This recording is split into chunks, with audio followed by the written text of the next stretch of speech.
વિસાવદર પેટા ચૂંટણીને લઈ મહત્વના સમાચાર ફોર્મ પરત ખેંચવાની મુદત પૂર્ણ થતાની સાથે હવે વિસાવદરમાં રાજનીતિ ચરમસીમા પર પહોંચી છે।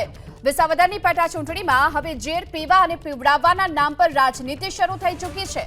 રડતી રડાવતી રાજનીતિ બાદ હવે ઝેર પીવા અને પીવડાવવાની રાજનીતિ શરૂ થઈ છે। કિરીટ પટેલે આપેલા નિવેદન પર ગોપાલ ઇટાલિયાએ પલટવાર કર્યો છે।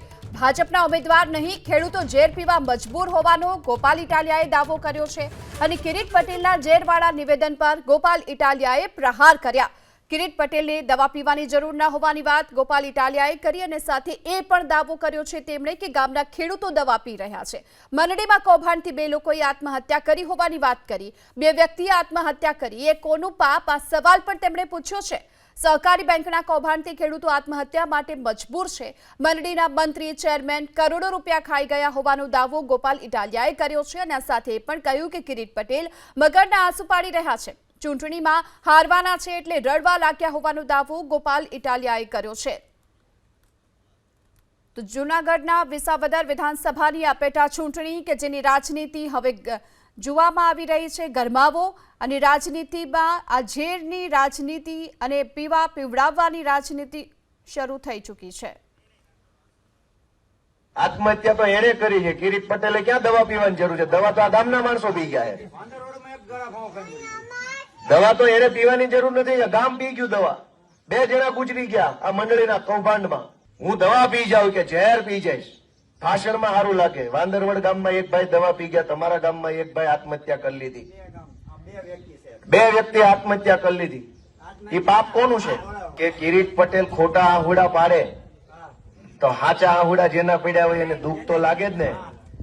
આ ગામમાં જૂનાગઢ જિલ્લા સહકારી બેંકના કૌભાંડના કારણે માણા મરી ગયા છે। માણસ મરી ગયા। કૌભાંડ કર્યું ભાજપના માણસોએ જૂનાગઢ જિલ્લા સહકારી બેંકે અને માણસ આ ગામમાં મરી ગયા। એના ઘરવાળા નહીં રોતા હોય?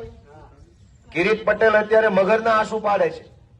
ફીણ આવી ગયા, બીક લાગી ગઈ, હારી જવાના છે એટલે રોવું આવ્યું। તો પહેલા આ બધા ખેડૂતોની વેદના નહોતી દેખાતી? તો કિરીટ પટેલ જેમણે ઝેરવાળા નિવેદન પર ગોપાલ ઇટાલિયાએ આ પ્રહાર કર્યા છે। અંગે ચર્ચા કરવા માટે કોંગ્રેસના ઉમેદવાર નીતિનભાઈ રાણપરિયા આપણી સાથે જોડાઈ ચૂક્યા છે। નીતિનભાઈ, આપે ગોપાલ ઇટાલિયાને સાંભળ્યા, જે પ્રકારે તેમણે વાત કરી, ખરેખર હકીકત શું છે? જે મંડળીમાં કૌભાંડની વાત તેઓ કરી રહ્યા છે, જે લોકોએ આત્મહત્યા કરી તેની વાત કરી રહ્યા છે। જી બેન, સહકારી મંડળીમાં કૌભાંડ થયું છે, વાસ્તવિકતા છે, લોકો જાણે છે। આજની તારીખે હજી એનું કઈ નિરાકરણ નથી આવ્યું। મારા વિસ્તારમાં જે કૌભાંડો થયા સહકારી મંડળીમાં, કૌભાંડ કે કોણ કરી ગયું છે આક્ષેપ પ્રતિ આક્ષેપ આપણે નથી કરવા કોઈ ઉપર, પણ કૌભાંડ થયું છે, વાસ્તવિકતા છે। અને જે બેંકમાં કૌભાંડ થયું છે એના ચેરમેન કિરીટભાઈ પટેલ છે। પેલા કૌભાંડ થયું ત્યારે હતા, અત્યારે છે। હું એવું કહેવા માંગુ છું બેન કે જે ખેડૂતોના પૈસા ડૂબ્યા છે, જે ખેડૂતોને બેંકે નોટિસ આપી છે, એ ખેડૂતોને તમે શું કામ હેરાન કરો છો? આજે ખેડૂતોને એને ભાઈ ભાગ કે દીકરાને જમીન દેવી હોય તો નો ડીયુનો સર્ટિફિકેટનો દાખલો નથી મળતો। બેંક ખેડૂતને પ્રેશર કરે છે કે પૈસા ભરો, તો ખેડૂતનો વાક નથી।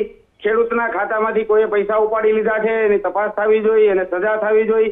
પણ મારું એવું કહેવાનું છે કે જે ખેડૂતો, નિર્દોષ ખેડૂતોને અત્યારે બેંક વાળા હેરાન કરે છે, એને ઈ પૈસા છે એ બેંકને ભરી દેવા જોઈએ, અથવા તો જેને કૌભાંડ કર્યું છે એની પાસેથી વસૂલ કરવા જોઈએ। તમે ખેડૂતોને છૂટા કરો। મારો સવાલ નીતિનભાઈ, આ કૌભાંડ કેટલા સમયથી ચાલી રહ્યું છે?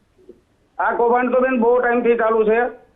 કોઈ ખેડૂતો બહુ હેરાન છે, ખેડૂતોને બેંક વાળા દબાવે છે, ખેડૂતોને ભાગે ભાગે જમીન વેચણી કરવી હોય તો નો ડીયુનું સર્ટી નથી મળતું। જી નીતિનભાઈ, આપ આજે તમામ સવાલ ઉઠાવી રહ્યા છો અને જે આરોપ લગાવી રહ્યા છો કૌભાંડને લઈને, આપણી સાથે અત્યારે જૂનાગઢ ભાજપના પ્રમુખ હાલ તેમની સાથે આપણે વાત કરવાની કોશિશ કરીશું। ચંદુભાઈ મકવાણા થોડી જ વારમાં આપણી સાથે જોડાશે। જી નીતિનભાઈ, આપની વાત ચાલુ રાખો। બેન, મારું એવું કહેવાનું છે કે જે બેંકમાં કૌભાંડ થયું છે, બેંકના ચેરમેન કિરીટભાઈ છે, કિરીટભાઈને હાલ પૂરતો એવો રસ્તો કાઢી દેવો જોઈએ કે કૌભાંડ થયું છે એની તપાસ થશે। પણ અત્યારે જે ખેડૂતોને આ બેંક દબાવે છે એ ખેડૂતોના દેણા છે એ બેંક ભરી દે, અથવા તો જે લોકોએ કૌભાંડ કર્યું છે એની પાસેથી વસૂલ કરવા જોઈએ। જી નીતિનભાઈ, અમારી સાથે જોડાયા બદલ આપનો આભાર। તો જે હાલ મંડળીમાં કૌભાંડના આરોપ લાગી રહ્યા છે અને કેટલા વર્ષોથી આ પ્રકારે ચાલતી આવતી હોવાની વાત તેમણે કરી છે અને ગોપાલ ઇટાલિયાએ જે પ્રકારે આ આરોપ કર્યો, જે પલટવાર કર્યો છે, હવે તેના પર રાજનીતિ શરૂ થઈ ચૂકી છે. પરંતુ મહત્વની વાત એ છે કે હવે ચૂંટણી જ્યારે આવી છે, વિધાનસભાની આ પેટા ચૂંટણી, અને ત્યારે જ હવે એક બાદ એક કૌભાંડ સામે આવી રહ્યા છે. તો અત્યાર સુધી કેમ કોઈને આ પ્રકારના કૌભાંડ નહોતા દેખાતા તેને લઈને પણ સવાલ છે. એક તરફ હાલ આમ આદમી પાર્ટીના ગોપાલ ઇટાલિયા કે જે આ પ્રકારના હાલ આરોપ લગાવી રહ્યા છે, આપણી સાથે જોડાઈ ચૂક્યા છે જૂનાગઢ જિલ્લા ભાજપના પ્રમુખ ચંદુભાઈ મકવાણા. ચંદુભાઈ, ગોપાલ ઇટાલિયાએ સીધે જે પ્રકારે મંડળીમાં કૌભાંડનો આરોપ લગાવ્યો છે, આ સાથે જ કોંગ્રેસ તરફથી પણ મંડળીમાં કૌભાંડ થયું તે વાસ્તવિકતા હોવાની વાત થઈ રહી છે. હકીકત શું છે? મંડળીના અલગથી પોતાની કમિટી હોય છે, પોતાની પ્રમુખ હોય છે, પોતાના મંત્રી હોય છે. તેમાં બેંકને કઈ લેવા દેવા હોતું નથી અને મંડળીના પ્રમુખે ભ્રષ્ટાચાર કરેલો છે અને એમની ઉપર પોલીસ ફરિયાદ છે અને હાલ કોર્ટમાં કેસ હોય છે. જે કઈ સત્ય હશે તે સામે આવી જ જવાનું છે.